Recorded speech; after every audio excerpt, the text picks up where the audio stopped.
Vivemos em uma sociedade cada vez mais pluralista, que apresenta muitos caminhos.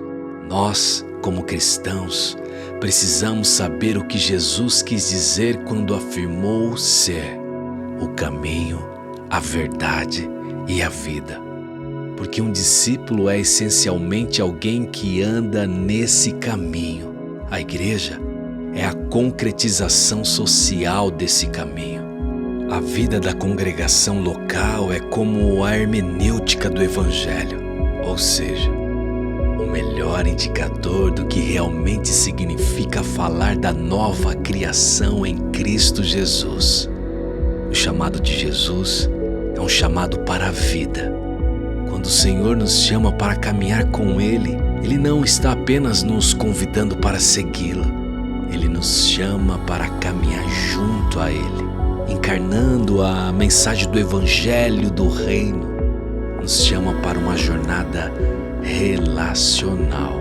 E é nesse caminho, nessa jornada, que somos transformados e chamados a inspirar outras pessoas a segui-lo. Discipulado é um estilo de vida. Então nós estamos aí numa série que durou 2 meses, irmãos. 2 meses. A série O Caminho de Jesus. Eu vou estar ministrando hoje pela manhã e o pastor Rodrigo Viana vai estar pregando aqui à noite. Amém? Vai ser um tempo maravilhoso e eu também vou estar aqui à noite para estar fechando ali com a ceia. Irmãos, essa série tem sido incrível, essa série tem sido fantástica, onde a gente tem aprendido sobre estar com Jesus, ser como Jesus e fazer como Jesus. E hoje, os 2 temas de domingo, eles são muito sugestivos e importantes. Porque hoje pela manhã nós vamos falar como Jesus fazia amigos. Então repete bem forte comigo, amizade. Joia. E à noite nós vamos aprender sobre como Jesus fazia discípulos. Então vai ser um tempo maravilhoso. Eu vejo que não há outra maneira melhor de terminar essa série do que falando sobre isso. Eu quero, assim, fortemente recomendar que você depois assista as mensagens que talvez você perdeu. E domingo que vem a gente já começa uma nova série. Amém, irmãos? Uma nova série. Uma série do manto. Aleluia! Glória a Deus. Então, sem mais delongas, eu gostaria que você abrisse a sua Bíblia em João capítulo 15, verso 9. João capítulo 15, verso 9. Vou pedir só minha água, por favor.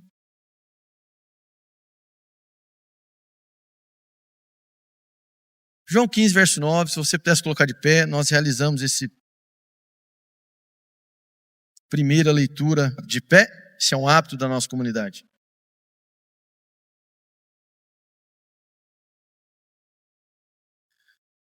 João 15, 9.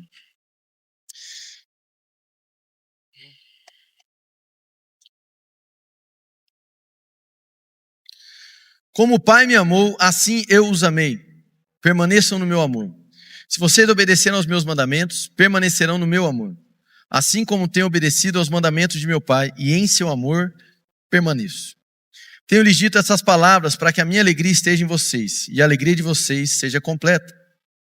O meu mandamento é este: amem-se uns aos outros como eu os amei.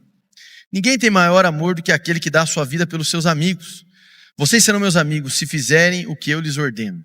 Já não os chamo servos, porque o servo não sabe o que o seu senhor faz. Em vez disso, eu os tenho chamado amigos, porque tudo o que ouvi de meu Pai eu lhes tornei conhecido. Vocês não me escolheram, mas eu os escolhi, para irem e darem fruto, fruto que permaneça, a fim de que o Pai lhes conceda o que pedirem em meu nome. Este é o meu mandamento: amem-se uns aos outros. Feche os seus olhos, nós vamos orar por um instante. Se você puder cultivar alguns instantes de silêncio nesse momento, desacelerando um pouquinho os pensamentos, aquietando a alma.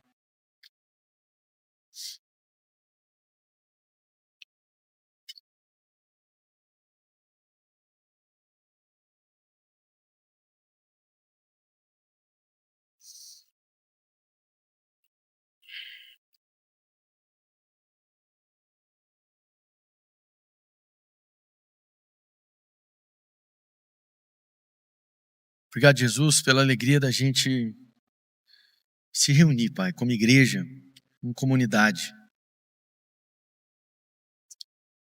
Senhor, nós estamos aqui para declarar nossa dependência ao Senhor. Nós dependemos de Ti, da Tua graça, da Tua misericórdia.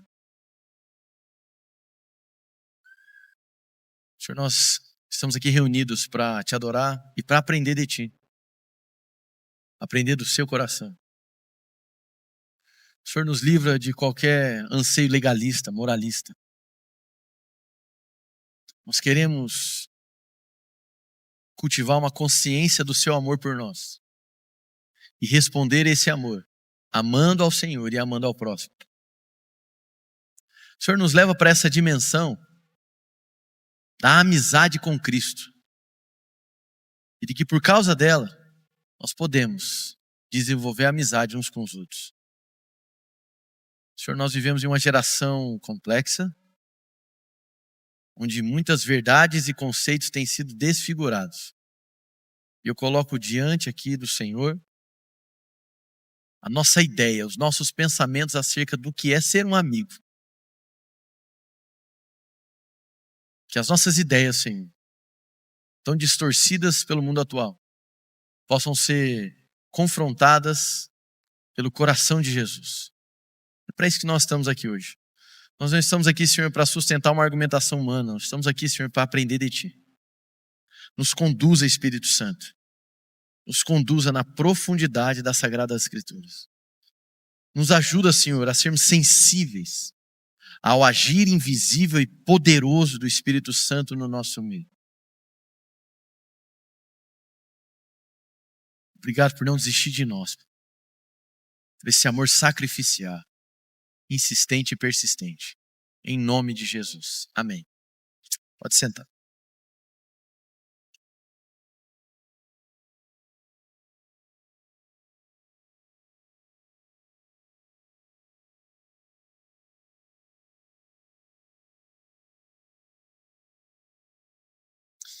Amém.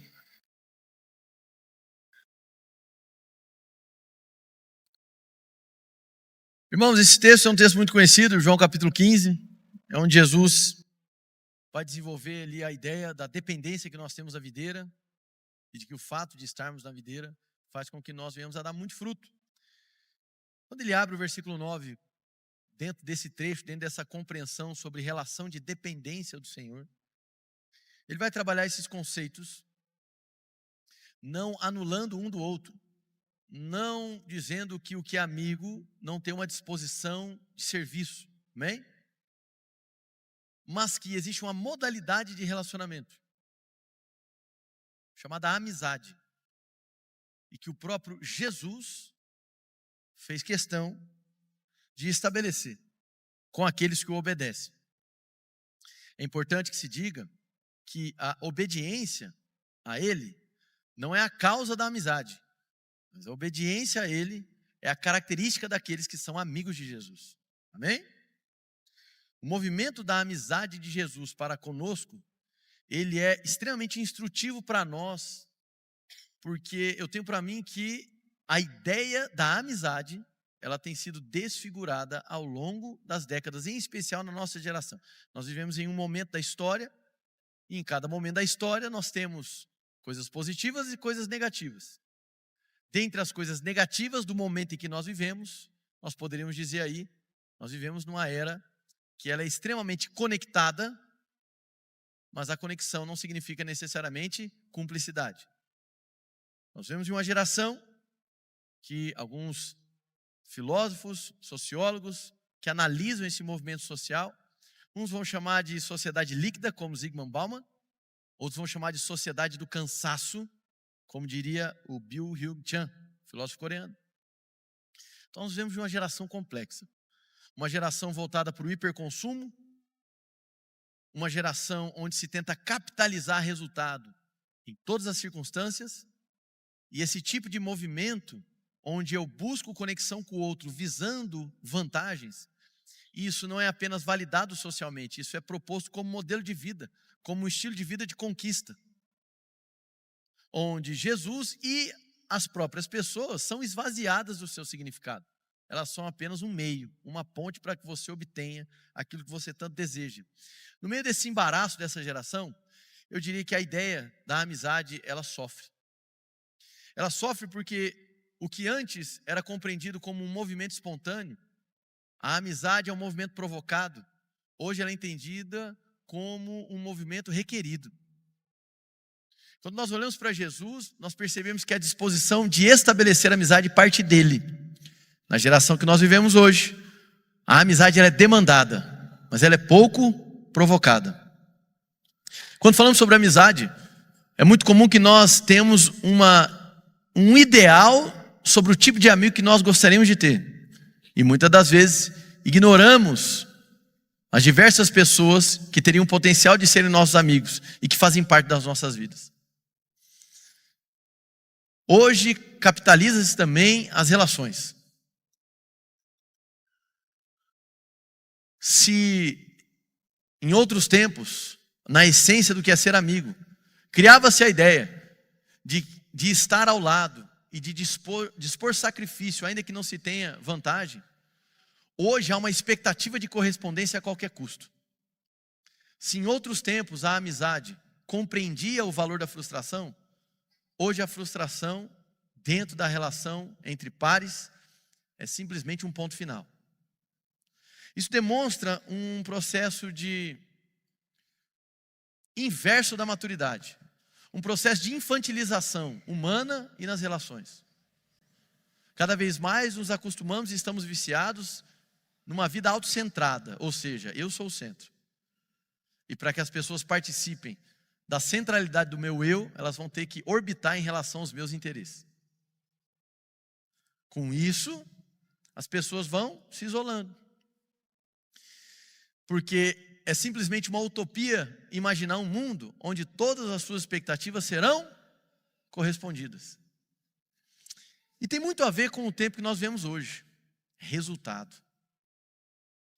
Nós permitimos uma aproximação ou damos valor a um tipo de aproximação que gere resultado, que tenha solução. E curiosamente, seja para autores gregos, seja para filósofos, e especialmente para Jesus, para a palavra de Deus. O modelo de amizade que é apresentado, em essência, não é um tipo de amizade que o resultado final, o problema resolvido, é o alvo a ser buscado. Vivemos em uma geração onde o valor está no problema resolvido, na solução apresentada. E isso vai gerar um grande conflito, porque a palavra de Deus apresenta para nós um estilo de amizade que o que importa é a presença, mais do que a solução. Amém?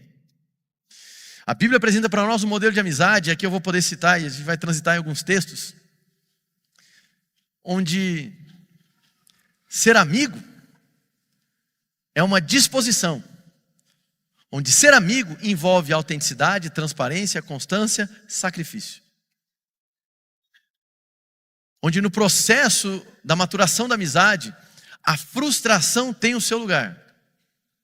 Ela educa, ela sinaliza, mas ela não define. Então eu diria que um dos grandes desafios da nossa geração é conseguir ser amigo, sem esperar nada em troca. Como que Jesus fazia amigos? Por que as amizades hoje estão tão ameaçadas? Qual a relação entre amizade e espiritualidade? O que nós devemos esperar de uma amizade? Se a gente pudesse começar a tentar definir amizade, nós poderíamos dizer que ela é uma experiência relacional. É curioso pensar, irmãos, que Deus Trino, Trindade, é uma comunidade e nos fez a sua imagem, comunidade, para uma comunidade. Para analisar um pouco. A queda do homem acontece em Gênesis capítulo 3. Ali o homem peca, o pecado entra. Mas antes do pecado entrar, onde o ambiente de perfeição estava ali, Éden, realidade da presença, comunhão plena com Deus, disposição de todos os recursos. Deus encontrou uma falta em um mundo pré-queda. Antes da queda do homem, Deus olhou para o homem e disse: não é bom que ele fique só. Em um ambiente de perfeição do jardim da presença, existia algo que estava faltando. Deus deflagrou a falta em um mundo perfeito antes da queda. Nós somos seres sociais, nós precisamos de relacionamento. Então a amizade é uma experiência relacional onde se é o que é diante do outro. É uma relação de autenticidade, não é um vínculo baseado na performance. A amizade, ela confecciona um tipo de permissão para que o outro seja quem ele de fato é. A ausência de amizade implica a ausência de autenticidade e vice-versa. Onde não há autenticidade, cria-se um ambiente de insegurança para que uma amizade se estabeleça. E qual o vínculo com a espiritualidade? Não há espiritualidade sem relação. E não há espiritualidade sem afeto. Uma palavra muito forte que caracteriza a amizade é simpatia. Repete comigo, simpatia. E essa palavra, vamos dizer assim, na sua etimologia, na sua origem, simpatos. Patos, de patia, do grego, afeto. Então é afetos em comum, ou paixões em comum. Um dos autores mais brilhantes para falar sobre amizade, eu diria, é C.S. Lewis, no seu livro Quatro Amores.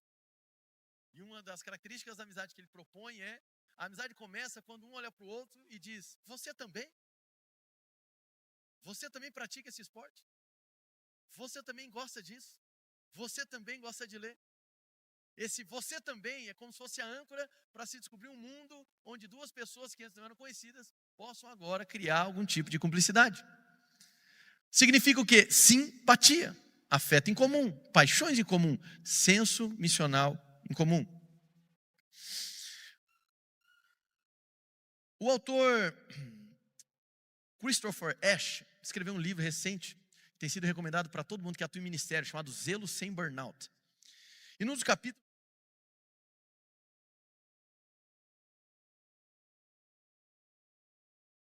vai dizer da seguinte maneira: no íntimo da eterna comunhão de amor, que é o Deus triuno, há perfeição, beleza e suficiência de amizade. Entretanto, embora Deus não precise de amizade que venha de fora da comunhão da Trindade, nós precisamos.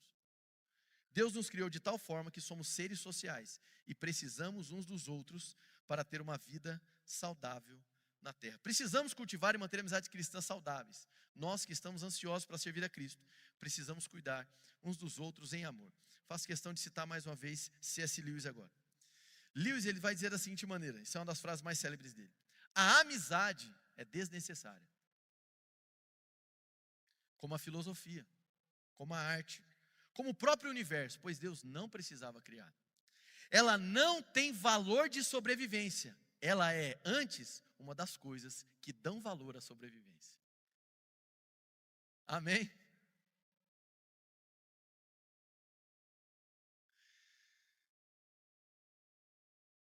Então, irmãos, nós precisamos compreender o que é ser um amigo, para que a gente não caia nesse cesto da amizade requerida, da amizade demandada. Nós nos acostumamos a seguir o ritmo geracional, de ter uma vida autocentrada, de esperar que todos venham a suprir os nossos interesses. E sem perceber, nós estamos nos empurrando a nós mesmos para um local solitário, carregado de argumentos, carregado de razões, mas ainda assim, sozinho. O caminho da amizade sempre vai envolver riscos, assim como o de Jesus envolvia riscos.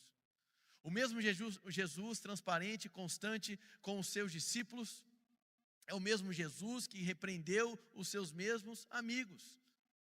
Seja porque dormiram no momento inoportuno, seja porque tentaram impedir Jesus de ser entregue à cruz, como Pedro. O mesmo Pedro, amigo de Jesus, que recebe a grande revelação sobre o começo da igreja, é o mesmo Pedro que na cena seguinte é repreendido por estar sendo instrumento de Satanás contra o próprio Jesus. Os mesmos amigos que caminhavam com Jesus eram os amigos que tentaram fazer um tipo de nepotismo ali, para obter vantagens na relação com Jesus, e ainda assim Jesus não desistiu deles. Devemos aprender com Jesus que as frustrações, por mais desgostosas que elas sejam, amargas que elas sejam, elas importam.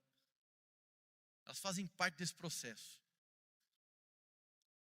E é problemático quando nós olhamos para as frustrações e fazemos delas o ponto final de relações que duram há tanto tempo. A geração atual, a nossa, nós temos dificuldade de enxergar a cena toda, de enxergar a história.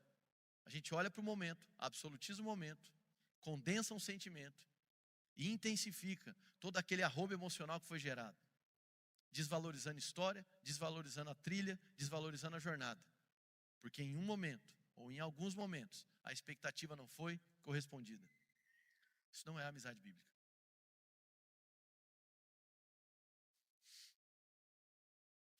Diante de tantos efeitos provocados pela multiplicidade de informações, relativização de princípios e intensa superficialização do que de fato importa, é possível destacar que o conceito e prática de amizade se tornou um alvo em constante ameaça. Atenção. A era do hiperconsumo e individualismo exacerbado certamente revelou desdobramentos no campo dos relacionamentos. Como afirma o filósofo coreano, que eu já citei, Byung-Chul Han, o desaparecimento do outro é um dos sintomas fundamentais da nossa época. A amizade que em essência carrega o pressuposto do movimento desinteressado em direção ao outro, sem expectativa de troca, agora também se tornou instrumento de capitalização. Isto é, a expectativa do retorno está implícita, às sombras, quase que em meio a um efeito rebote ante as frustrações. Isso é problemático. Como afirma Lewis, a amizade dá valor e sentido à experiência da vida. Logo, se ela é desfigurada, passamos a perder o sabor de viver. Nos tempos atuais, demandar amizade é mais comum que provocar amizade. Essa inversão é angustiante, escravizante. Ela é pueril, ela é infantil. A amizade exige o encontro com o outro em sua diferença, mas o mundo contemporâneo transforma o outro em espelho. Alguém que apenas confirma a nossa própria imagem. Assim, a amizade verdadeira se torna rara, porque o outro é reduzido a consumível, ou a uma extensão do próprio eu. Que possamos refletir sobre o valor da amizade, o poder do vínculo, assimilando que a intensidade da proximidade pode variar. Muitas das posições atuais sobre a amizade demandada e requerida está muito vinculada à intensidade da aproximação. E essas coisas mudam, irmãos. Elas mudam. Eu fico muito feliz quando eu vejo pessoas que eu conheço, amigos, que se reencontram com pessoas que há tempo elas não viam. Os amigos da escola, os amigos de não sei aonde, né? E como manda o protocolo, tira-se uma foto e coloca desde, amém? E esse é um tipo de coisa que me alegra muito, porque é uma experiência que nos educa. Porque muitas das vezes essas pessoas que há tanto tempo você não via mais, mas que agora vocês têm uma foto para registrar, momentos para serem lembrados, afetos para serem compartilhados, certamente são pessoas que você chamou de amigo um dia, mas que ao decorrer da vida, talvez você nem se lembrava mais dela diariamente, e nem se lembrava de citar o nome dela. Talvez tenham pessoas nessas fotos que você não chamou para o aniversário do seu filho ou para o seu próprio aniversário, mas que por algum motivo, esse afeto em comum gerou esse momento, esse encontro, um resgate, uma memória e a lembrança de que é possível que as intensidades nas estações mudem, mas ainda assim a amizade seja preservada. Aceitando que frustrações inevitavelmente irão surgir. E estas são grandes educadoras e também sinalizadoras de para onde o nosso coração estava arrumando no que tange ao amor fraternal cultivado. A decepção instrui, mas não define. O amargo da não correspondência fere, mas não aniquila. A amizade verdadeira dura.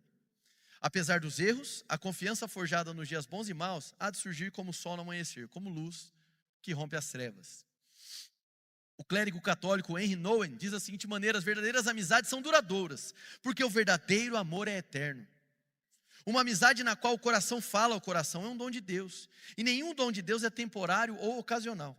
Tudo que vem de Deus participa da vida eterna de Deus. Amém? Há um determinado autor chamado Vaughan Roberts, e ele escreveu um livro especificamente sobre amizade, traçando ali algumas características. Eu vou passar rapidamente por essas características, e aí nós vamos entrar em dois textos importantes. Um falando sobre Onesíforo e Paulo, e outro falando sobre Davi e Jonatas. Amém? Primeira característica, a amizade ela é crucial. A amizade verdadeira é crucial. Em que sentido? Ela não nos é opcional. Por quê? Somos seres relacionais, fomos criados com uma imagem de um Deus comunitário, relacional, portanto nós precisamos. Negar a necessidade de relacionamento, irmãos, te adoece, ou vai te levar para um local adoecido, ainda que você não considere isso hoje. Talvez você olhe para isso e diga assim: mas Henrique, eu passei por marcas negativas. As minhas experiências relacionais geraram marcas negativas. O meu estado hoje de atomização, o meu estado de isolamento é uma medida de sobrevivência. Eu não quero mais passar prudência, com mais sabedoria, talvez cultivando os olhos em Cristo de tal maneira que você compreenda uma satisfação plena de relacionamento primeiro em Cristo para poder derramar no outro.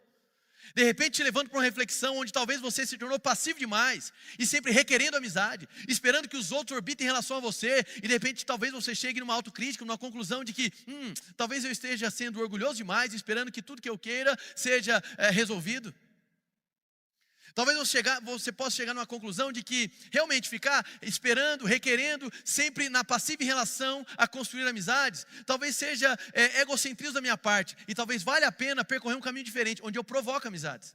Eu sei, não é fácil, mas pelo amor de Deus, pare de aceitar a resposta de que o isolamento vai resolver o problema das dores que você teve nos relacionamentos. Não vai. Mas Henrique, eu queria garantias absurdas de que eu vou me aventurar em cumplicidade e intimidade e não serei ferido, irmão, só se você morrer. Relacionamentos sempre terão riscos. Todos os níveis de relacionamento, seja o coleguismo, seja a amizade, seja o relacionamento matrimonial, seja o relacionamento de pais e filhos, sempre haverá risco.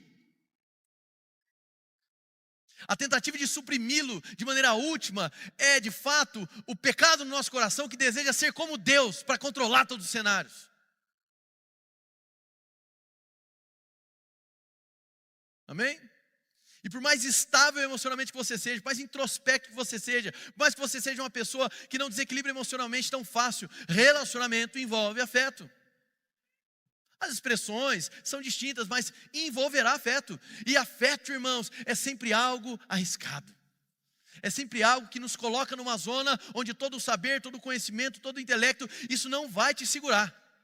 Pode te ajudar a tomar decisões, mas não vai te segurar, porque quando há afeto, há esse elemento distinto, envolvente, misterioso.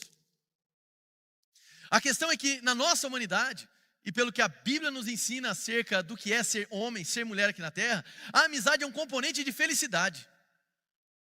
Se eu me esquivo dela, eu estou me esquivando de desfrutar de felicidade nessa vida. Convenhamos, uma terra caída, com pessoas caídas, espelhos quebrados que ainda refletem um pouco da imagem de Deus, desastres ao nosso redor, era da informação, recebendo notícias ruins de maneira mais rápida do que antes. E Deus reserva para nós ambientes de felicidade, ambientes onde nós conseguimos provar de leveza, onde nós conseguimos provar de riso, onde nós conseguimos provar de fraternidade. De pessoas que não necessariamente terão a melhor resposta, de pessoas que não necessariamente terão a solução para o meu problema, mas pessoas que vão olhar para mim e falar assim: eu estou com você.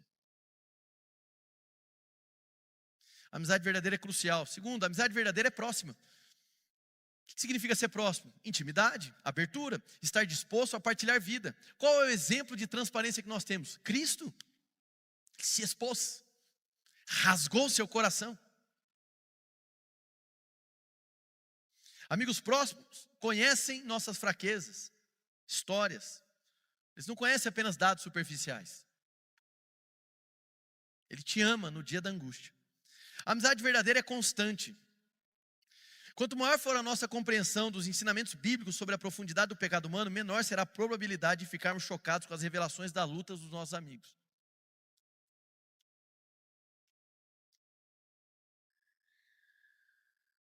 Nós já trabalhamos aqui uma mensagem falando sobre confissão de pecados. E sim, o cenário propício para que a confissão aconteça é um cenário onde você desfruta de amizade. Onde você tem a confiança de que ao apresentar o seu lado mais podre, ao apresentar aquilo que fede em você, aquela pessoa mesmo não concordando com o seu pecado, ela vai participar da sua dor e de todo aquele fedor em conjunto. E vai afirmar não apenas o pecado, mas também a comunhão. Entende, irmãos? Perdão não é a negação do erro. Amém? Perdão não é o acobertamento do pecado como se ele não tivesse acontecido. O perdão, ele afirma o pecado. O perdão, ele afirma o erro. Ele não nega. Mas ele afirma também a comunhão. Você pode dar um amém por isso? Amém? O perdão é uma admissão de culpa. Se há perdão, é porque há culpa. Se há necessidade de perdão, é porque há pecado. Então o perdão ele não nega, ele não anula, ele afirma. Ao passo que ele afirma também a comunhão. É pecado. Mas o pecado não lhe define. Você está em Cristo. Então a amizade verdadeira é constante. Fidelidade, persistência, lealdade. Que vai além dos bons momentos. A amizade verdadeira é franca. Ela é sincera. Ela é sincera. A Bíblia fala sobre as feridas de um amigo. Em contraponto, Provérbios 27, com os beijos do inimigo. Existem verdades que doem, mas que precisam ser ditas. E geralmente quem ocupa o local de falar essas verdades para você é o seu amigo. Amém? E se Deus não os levanta para as nossas vidas, fatalmente nós ficaremos cegos com a nossa própria soberba. Nós precisamos de pessoas que sejam francas, mas eu já quero conectar um outro ponto. A amizade verdadeira também é cuidadosa. A sinceridade sem sensibilidade, ela pode ferir ao ponto de matar. A sinceridade precisa ser acompanhada da sensibilidade. Amém, irmãos? Então seja sinceramente sensível e sensivelmente sincero. Amém? Sinceridade não basta. Por quê? Porque você pode ser sinceramente grosso. Você pode ser sinceramente ofensivo. Sinceramente desrespeitoso. Ninguém vai questionar a sua sinceridade, mas também tem que questionar a sua tolice. Então seja sincero, mas também seja sensível. E aí, claro, quando a gente fala sobre sensibilidade, a gente cai um pouco para o campo da subjetividade. Mas basicamente tem um pouco de empatia. Existe modo, existe tempo, existe maneira de você falar as coisas. Antes de tudo, tente se colocar no lugar do outro. Sinceridade e sensibilidade. A amizade verdadeira ela é franca, e a amizade verdadeira também é cuidadosa. As feridas de um amigo, elas fazem parte da caminhada. A amizade verdadeira não elimina a possibilidade de feridas acontecerem. Eu tenho para mim que elas sempre vão acontecer. Porque os amigos são os instrumentos de Deus para que a verdade chegue até você. Irmãos, hoje eu não estou atuando nos hospitais. Eu sou formado em medicina e atuei por 7 anos nos hospitais. Hoje eu atuo exclusivamente no ministério.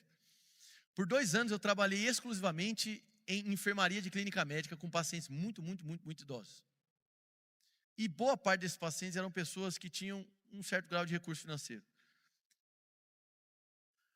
Eu não consigo me lembrar de pacientes que ao final da vida se questionaram que eles queriam ter juntado mais dinheiro, ter comprado mais carro, ter tido uma profissão melhor ou coisa desse sentido. Mas eu posso lembrar inúmeras situações onde eu vi aquelas pessoas próximas da morte, refletindo e se questionando, que elas gostariam de ter tido mais tempo com a sua esposa, mais tempo com seus filhos, mais tempo com os amigos. Você só adentra neste mundo mediante relacionamento. E quando nós vamos deixar este mundo, vamos utilizar essa expressão, o que eu pude ver na história desses pacientes era que a essência vem à tona, e a nossa essência é relacional. Amém? Às vezes nós nos acostumamos a passar por cima das pessoas, por conta de desejos e vontades, e eles nem são próximos daquilo que Deus tem para nós. Então a amizade verdadeira, ela é franca e também é sensível. A amizade verdadeira é centrada em Cristo. Isso aqui é muito importante, eu quero que você anote. Porque nenhuma amizade humana pode te preencher totalmente, só Cristo pode. E eu tenho uma boa notícia para você, Jesus quer ser seu amigo. Amém? Mas acho que eu não mereço. Realmente não merece, amém? Eu também não mereço, mas Ele quer ser seu amigo. A mesa da ceia é uma mesa de amigos. A mesa da comunhão é uma mesa entre amigos. Jesus é esse perfeito amigo. Transparente, constante, sacrificial, verdadeiro, sincero, sensível. Nossas amizades precisam ser fundamentadas em Cristo. Isso significa que seus amigos só podem ser pessoas que são da sua mesma igreja. Amém, irmãos, por favor? Mas a questão é que fundamentar amizades em expectativas humanas são falíveis. Se o que guia a certeza e segurança da sua amizade é ter a sua expectativa humana suprida, questione se isso de fato é uma amizade. Porque isso parece mais uma relação comercial. Não é? Vou dar um exemplo. Eu moro do lado de um mercado. Já tem 3 anos que eu moro do lado desse mercado. 3 anos, pelo círculo de Dunbar, pela quantidade de vezes que eu vou lá, misericórdia, tem que ir demais. Eu acho que já daria o acumulado de horas para que aquele mercado fosse meu amigo. Mas embora a gente tenha um tipo de relação, uma parceria, ou seja, ele oferece o que eu preciso e eu pago para ter, isso não é uma amizade. Mas esse tipo de situação que eu acabei de colocar, que é uma relação comercial, se tornou mais comum do que uma amizade. Eu vou investir meu tempo, mas o que é que eu vou receber em troca?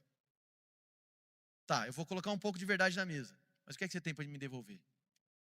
E se a pessoa que Deus um dia te fale brilhantemente no coração, dizendo, este eu te coloquei para ser seu amigo, simplesmente não tivesse nada para te oferecer? Eu creio que é a partir daí que nós construímos amizade. Sem de fato ter expectativa de que o outro é obrigado a nos entregar o que eu espero. Porque a amizade bíblica ela é provocada, ela não é requerida, ela não é demandada. E talvez esse seja o grande ajustamento para o dia de hoje. A amizade verdadeira floresce quando reconhecemos que Cristo é nosso amigo maior e primeiro. Abre a sua Bíblia em 2 Timóteo capítulo 2, verso 15. Você está aprendendo alguma coisa, irmão? Vocês estão em um silêncio. 2 Timóteo capítulo 2, verso 15. Você sabe que todos os da província da Ásia me abandonaram, inclusive Fígelo e Hermógenes. O Senhor conceda misericórdia à casa de Onesíforo, porque muitas vezes ele me reanimou e não se envergonhou por eu estar preso.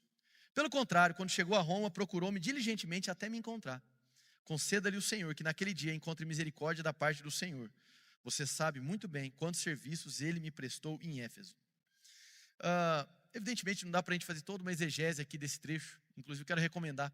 Há um artigo antigo do reverendo Hernandes Dias Lopes sobre essa relação entre Onesíforo e Paulo, que ele é muito importante. Paulo dentro de um contexto de perseguição, aqui já está por volta do ano 64 depois de Cristo, depois toda aquela a confusão provocada pelo imperador Nero, e agora Paulo começa a ser perseguido.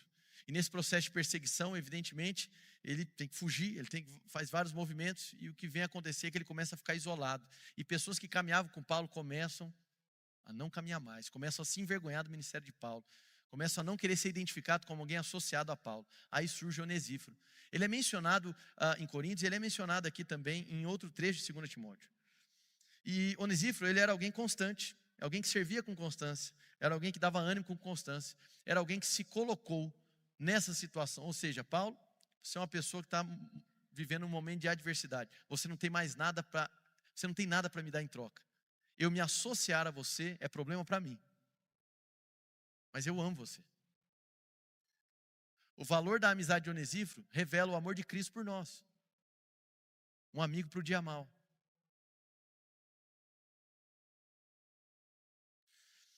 Agora, se naquilo que nós chamamos de dias bons, nós afastamos as pessoas porque elas não suprem as nossas expectativas, talvez o dia mal vai ser um dia muito solitário. Irmãos, eu tenho para mim um privilégio. Eu falo isso. E não vou me cansar de falar, porque de fato é um privilégio. Eu converso com muitos amigos pastores, e a maioria tem essa profunda dor de se sentirem sozinhos no ministério. Eu, graças a Deus, eu nunca tive essa dor. Graças a Deus. Eu consigo olhar para o lado e ver amigos. Isso faz uma profunda diferença. Tanto para que você se sinta saudável, tanto para que você tenha sanidade. Amém? Onesíforo era alguém, então, que se sacrificou para ser um consolador de Paulo. Percebe, irmãos, um pouquinho a dor de Paulo, a amargura de Paulo nessa carta? Aqueles que caminhavam comigo me abandonaram. Eu não estou querendo dizer, irmãos, assim, olha, eis que vos digo, vão te abandonar. Amém? Mas, vão te abandonar. Amém? Só tira o eis que vos digo. Amém? Vai. É curioso nas escrituras, porque eu tenho muito mais segurança, propriedade e autoridade para te dizer que você vai sofrer do que você vai enriquecer. Amém? O sofrimento está muito mais vinculado à vida de um cristão do que ficar rico. Embora seja possível sofrer e ficar rico. Amém? Mas sofrer você vai. Mas viver não é sofrer. Amém, irmãos? Importante destacar isso.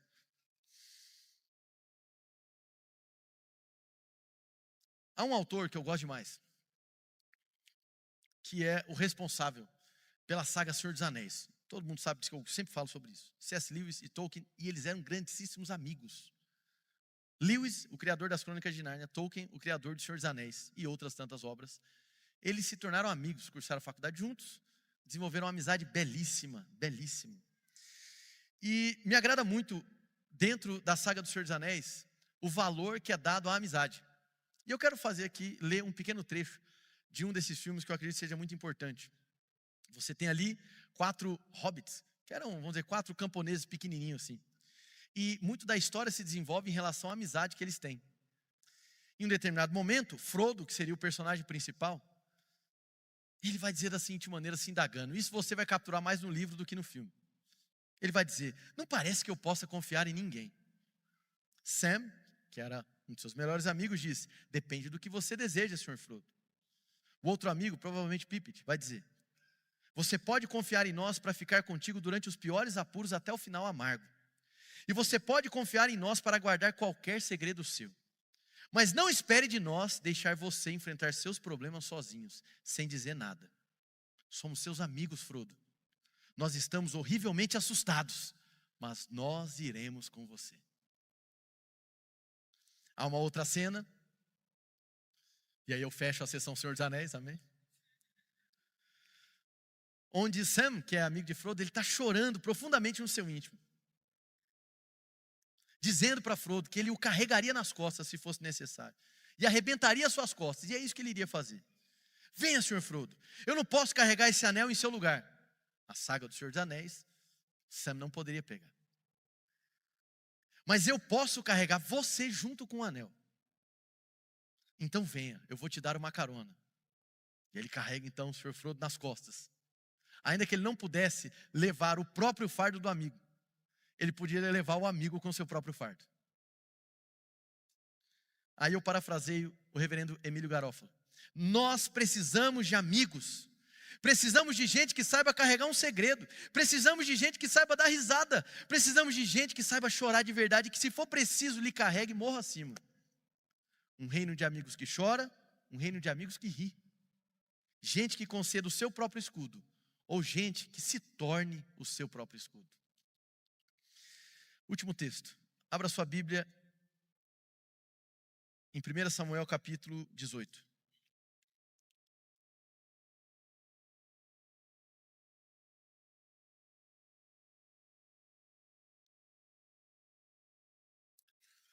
Primeira Samuel capítulo 18, verso 1.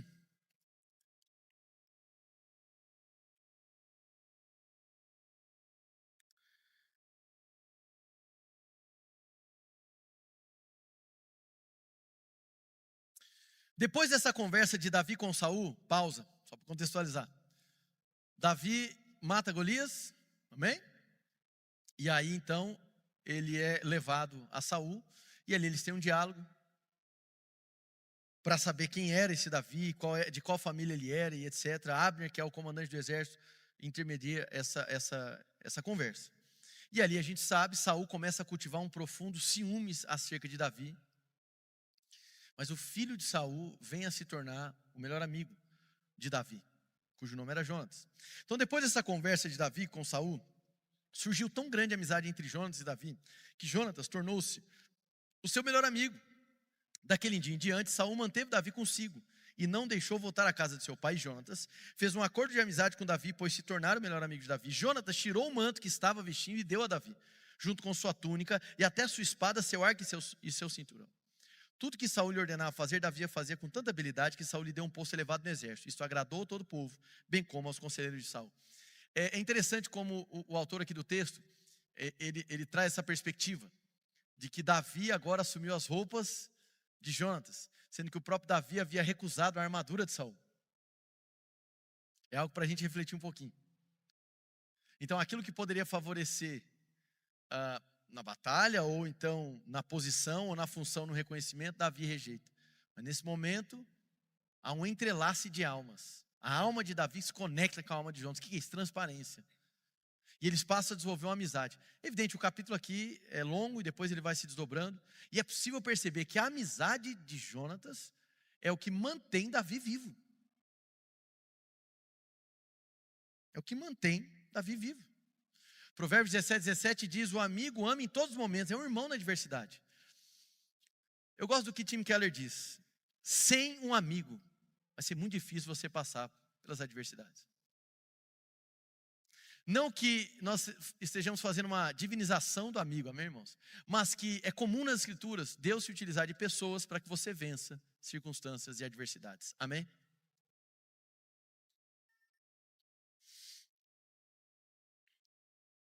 Quando a gente olha para essa história de Davi e de Jonatas, a gente vai perceber que Jonatas começa a expressar honra de maneira espontânea, que são registradas nas Escrituras. Muito da dificuldade das pessoas, especialmente dentro das igrejas hoje, desenvolver amizades verdadeiras, eu creio que não é exclusivamente por isso que eu vou dizer, mas também por isso que eu vou dizer, por conta de uma geringonça pseudo-evangélica chamada cultura de honra que inventaram.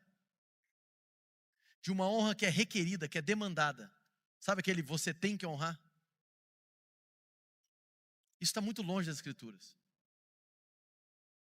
Igreja valoriza a família. Igreja valoriza as relações horizontais. Isso que chamam de cultura de honra, ainda que tenham atos verdadeiros genuínos, cria um ambiente terrível, onde o que é valorizado é a hierarquia. E meus irmãos, eu sou pastor dessa igreja, e se Jesus voltasse hoje, eu não quero entregar para ele uma planilha de hierarquia organizacional. Eu quero entregar para ele uma família, que se senta na mesa e olha para o lado, e ninguém se sente superior um ao outro. Amém? Esse é o alvo. De maneira simples e orgânica. Então, essa ideia de cultura de honra, e eu gosto do termo, mas o que fizeram com o termo fica ruim até de utilizá-lo. Criou esse ambiente de demanda, esse ambiente de expectativa de progresso. Faça isso, obtenha o favor da liderança e atinja aquilo.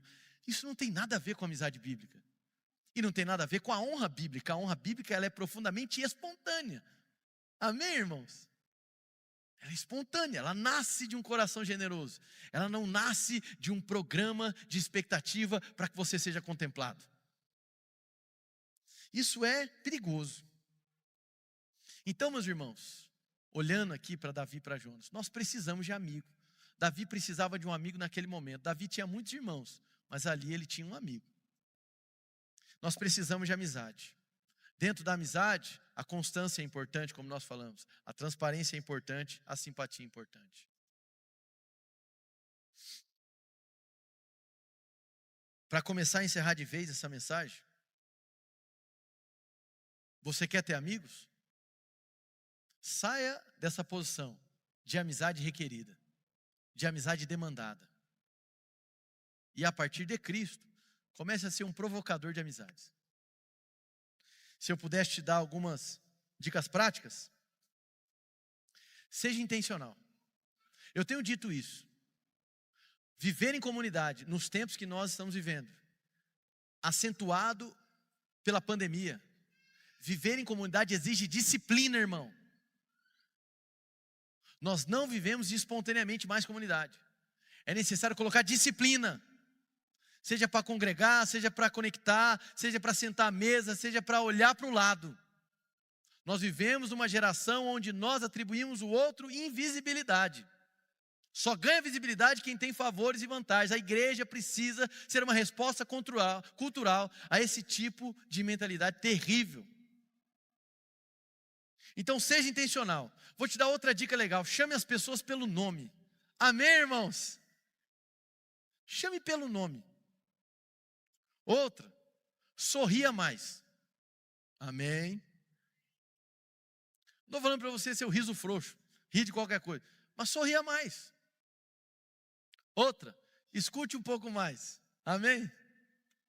Escute um pouquinho mais.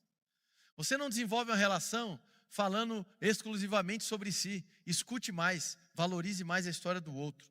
Não precisa ter pressa de se autoafirmar. É uma amizade, isso vai ser construído. Outra dica importantíssima, irmão, essa daí, se você puder escrever, fazer um quadro, colocar na sala, no banheiro, na cozinha, no trabalho. Evite confusões, amém? Para de causar rolo, irmão. Vive mais simples, amém? Se não está claro, pergunta. Glória a Deus. Se dói, anuncia. Mas não faz confusão. Bem-aventurado os pacificadores.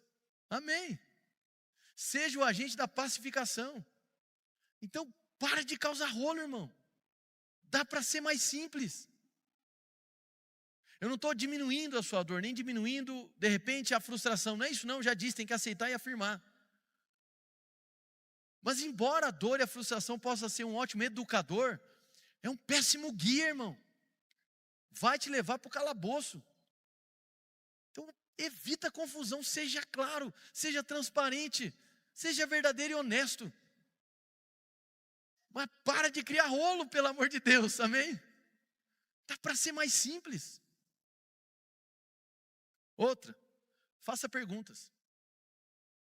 Não aquela pergunta de quem está tentando ver se você é tudo isso mesmo, amém? Tem gente que às vezes chega e diz, pastor, eu queria te fazer uma pergunta. Eu falei, não, pode fazer. Aí a pessoa fala, eu já sei a resposta, mas eu quero ouvir a sua. Ah, vai trabalhar, né, irmão? Isso é meu favor, né? Se não, faça perguntas, porque a pergunta demonstra o quê? interesse, um interesse existencial, o desejo de conhecer. Ah, mas eu não sou da área daquela pessoa, mas pergunte sobre a área dela. Resumindo, irmão, seja mais legal, só um pouquinho. Amém? Só um pouquinho. As coisas não vão se alinhar do jeito que você quer, na velocidade que você quer, no tempo que você deseja, seguindo a ordem que você tanto espera. Faça isso com você mesmo. Estabeleça a ordem que você quer para você mesmo. Mas não tente colocar as pessoas dentro de uma roda de manipulação para que seus interesses sejam contemplados. Seja um provocador de amizades. Seja um pacificador dos conflitos. Seja uma pessoa sábia. Ser beneficiado, e eu fecho com isso, não é um aspecto essencial de um amigo. Curioso isso, né? Mas, pastor, a amizade não provoca um bem? Sim. Mas se você olha para a amizade visando benefício, eu quero te dizer que o benefício vai acontecer, mas ele não é algo que você deve visar, visionar. Quem está entendendo? Então, ser beneficiado não é um aspecto essencial de um amigo. Se o que chamamos de amizade envolve benefício de ambas as partes, eu devo questionar de fato que tipo de relação é essa, se é comércio ou amizade. Por último, um amigo, irmãos, não carrega uma calculadora para checar o custo-benefício da relação. Um amigo, como Cristo, apenas se entrega em favor do outro. Amém? Quantos foram abençoados, dão glória a Deus.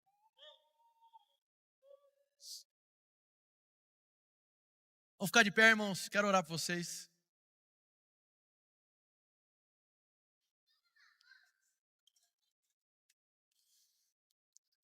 A mensagem carregada de emoções, irmãos, tá vendo?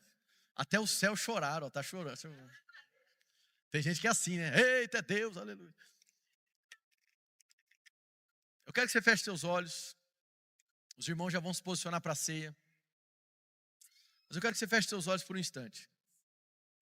A gente não pode sair da mensagem de hoje simplesmente reflexivo e contemplando o conceito da amizade na modernidade. Não, a gente vai precisar fazer algo.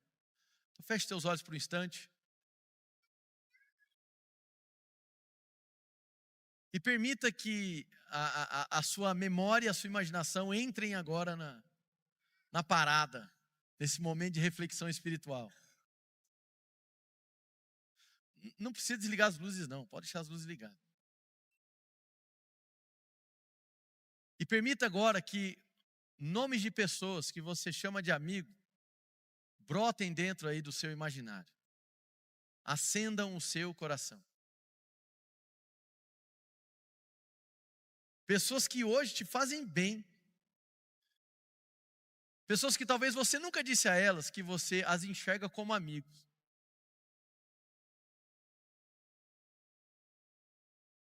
Agora permita também que se acendam nomes de pessoas que você chamou de amigo um dia, mas que te feriram. E que talvez elas ficaram para trás aí na rota da vida. Agora, com essas mesmas pessoas, tente resgatar um pouquinho na sua memória o bem que elas lhe causaram em alguma estação da sua vida. Eu sei que existem feridas e feridas. Mas ainda assim, tente se lembrar de um bem. Que uma pessoa que talvez hoje, que não caminhe com você mais, mas um bem que ela lhe causou. Uma presença no dia mau, um sorriso no dia angustiante, o choro proporcional à sua dor no dia da angústia.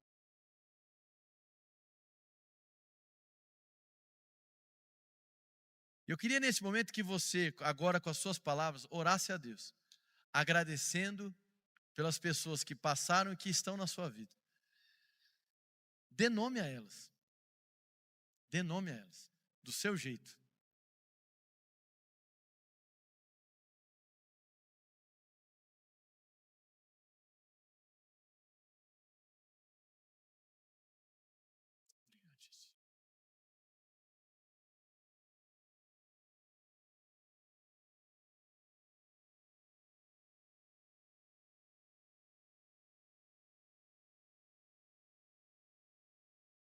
Você está aqui, você é de Cristo, e os que são de Cristo vivem um reino de amigos. Agradeça a Ele.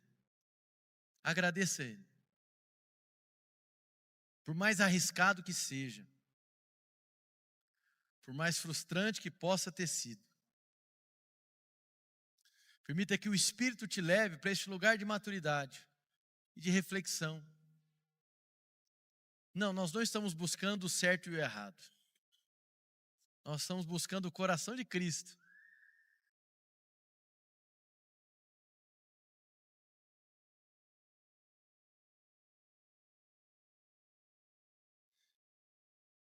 Se você hoje se vê sem amigos, pessoas que você pode confiar, eu quero te desafiar a fazer uma oração hoje. Dizer: Jesus, eu estou aberto. Me envia amigos. Me envia um Onesíforo. Me envia um Jonatas.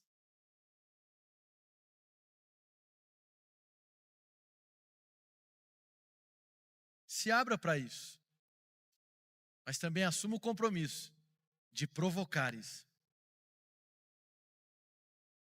Senhor, em nome de Jesus, eu oro agora, Senhor, juntamente com a minha família de fé, nos arrependendo, Pai, de aceitarmos essa postura de amizade demandada e requerida, tão comum na modernidade. Senhor, nós nos arrependemos de uma vida autocentrada, esperando que todos orbitem em relação a nós. Senhor, que os nossos olhos estejam em Cristo e que a nossa sede existencial seja suprida nele e que a nossa sede relacional seja derramada no próximo. Nos ajuda, Senhor, nessa missão de pacificar. Nos livra das confusões, Pai. Nos livra, Senhor, dessa resposta iracunda, carregada de raiva. Nos ajuda a ser mais simples, para apreciar cada fase da vida e cada estação. Que os nossos olhos estejam em Cristo. Que a Tua palavra não se aparte da nossa boca e do nosso coração. Senhor, alinha os desejos do nosso coração. E eu creio na atuação do Teu Santo Espírito como bálsamo, Pai. Curando as feridas relacionais, elas doem, elas machucam. Senhor, é possível perceber nas palavras de Paulo a dor de ter sido abandonado, ao mesmo tempo que é possível perceber a alegria de ter sido suprido pela vida de Onesíforo. Senhor, eu oro para que os nossos olhos se abram e nós consigamos enxergar e valorizar as pessoas que o Senhor tem nos ofertado. Que nós, Senhor, sejamos perspicazes pelo Teu Santo Espírito, de sair dessa escravidão que os nossos desejos nos inserirem. Essa é a minha oração, em nome de Jesus. Amém? Graças a Deus. Queria pedir que os diáconos se posicionassem aqui agora. Pode vir aqui, por favor. Se puder ligar todas as luzes.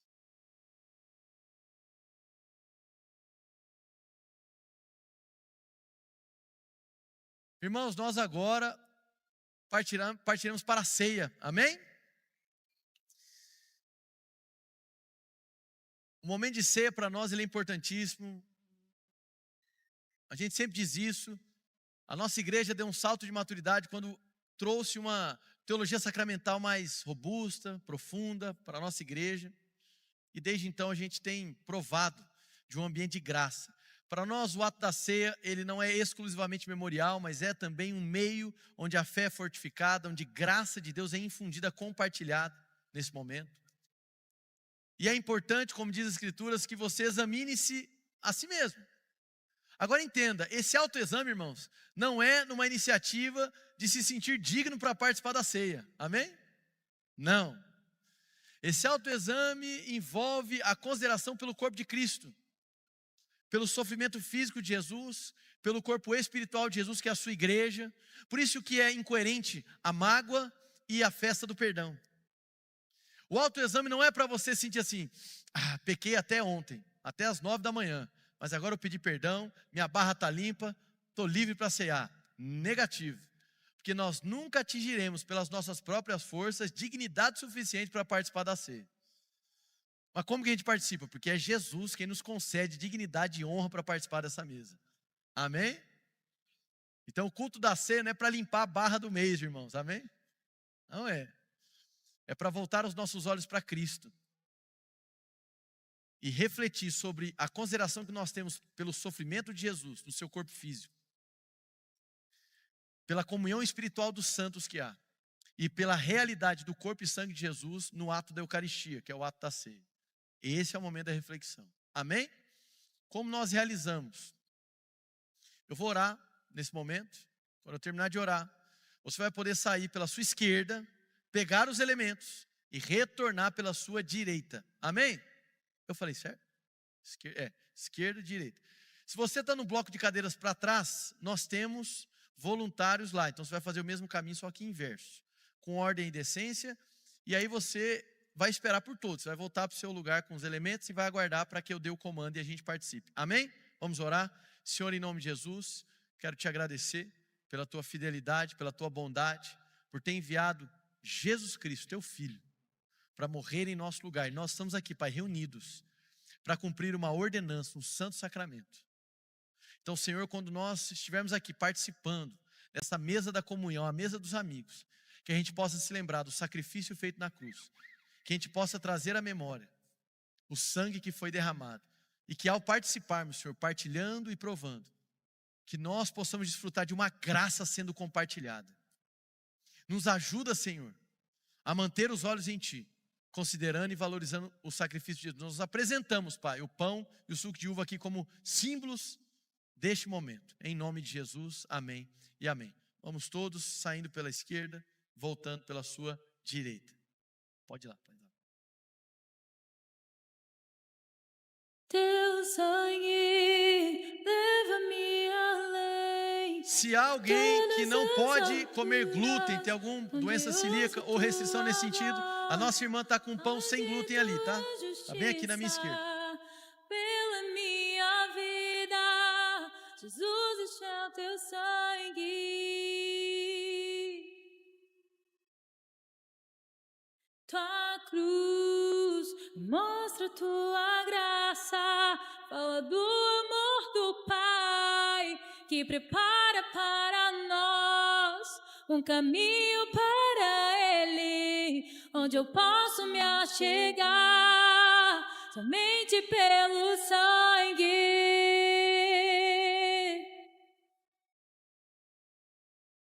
que nos lava dos pecados e nos traz restauração.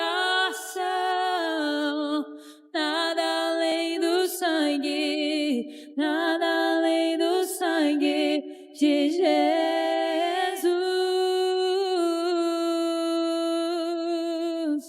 que nos faz brancos como a neve, aceitos como amigos de Deus.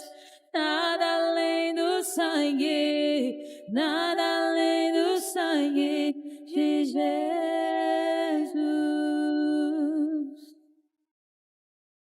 Teu sangue leva-me além de todas as alturas, onde ouço a tua voz, fala de tua justiça pela minha vida.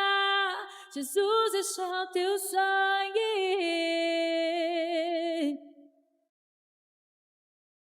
Tua cruz mostra tua graça, fala do amor do Pai, que prepara para nós um caminho para Ele, onde eu posso me achegar somente pelo sangue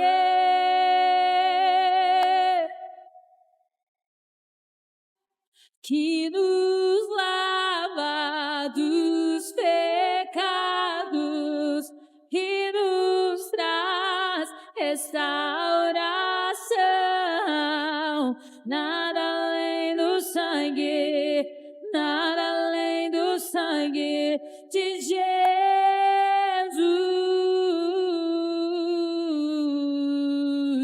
que nos faz brancos como a neve, aceitos como amigos de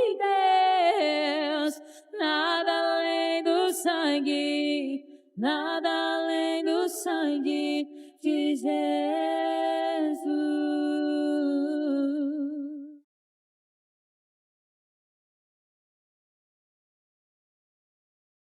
Aleluia. Obrigado. Vem aqui.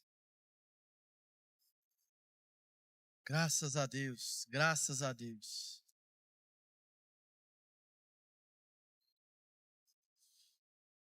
Apenas ouça a leitura. 1 Coríntios capítulo 11, verso 23, o apóstolo Paulo diz: pois recebi do Senhor o que também lhes entreguei, que o Senhor Jesus, na noite que foi traído, tomou o pão, e tendo dado graças, partiu e disse: isso é meu corpo, que é dado em favor de vocês. Faço isso em memória de mim. Da mesma forma, depois da ceia, ele tomou o cálice e disse: este cálice é a nova aliança no meu sangue. Façam isso sempre que beberem, em memória de mim.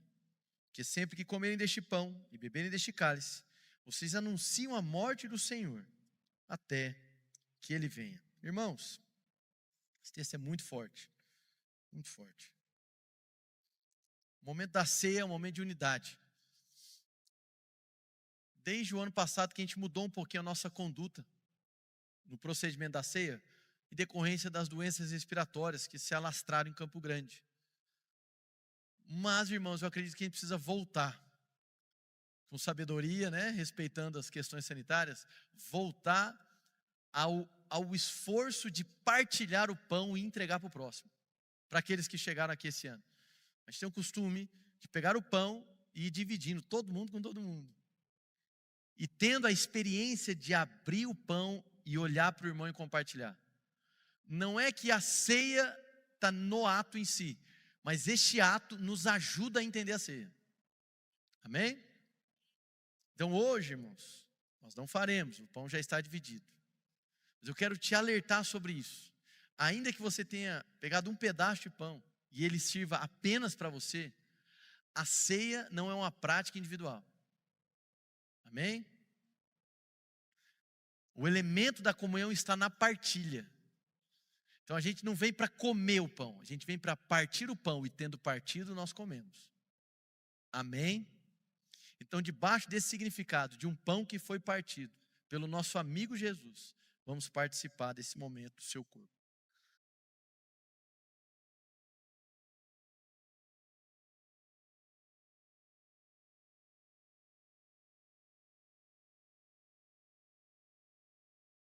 Obrigado, Jesus.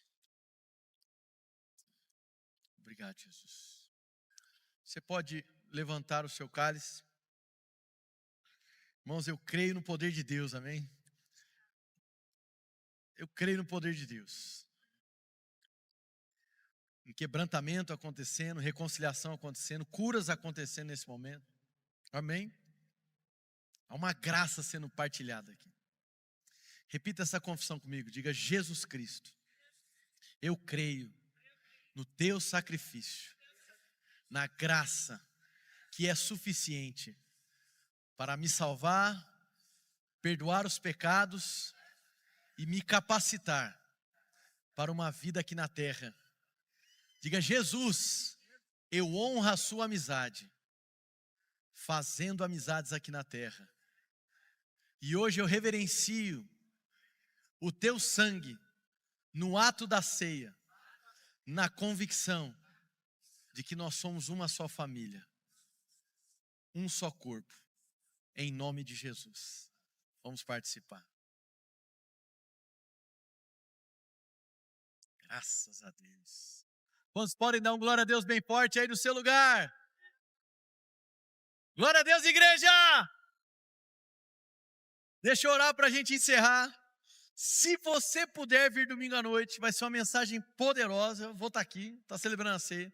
Se for possível você se deslocar, venha para a gente fechar essa série, amém? Domingo que vem começaremos uma série nova, irmão. Mas eu não vou falar o nome, aleluia. Descubra. A gente vai lançar ela no meio da semana, amém? Vamos orar?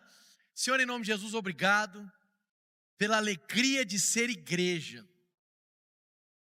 Senhor, trabalhe em nós essa semana o senso de pertencimento e o senso de compromisso, porque somos sua igreja, em nome de Jesus, amém, amém. Vai na graça e vai na paz, irmãos. Abraça aí, abraça os seus irmãos e amigos.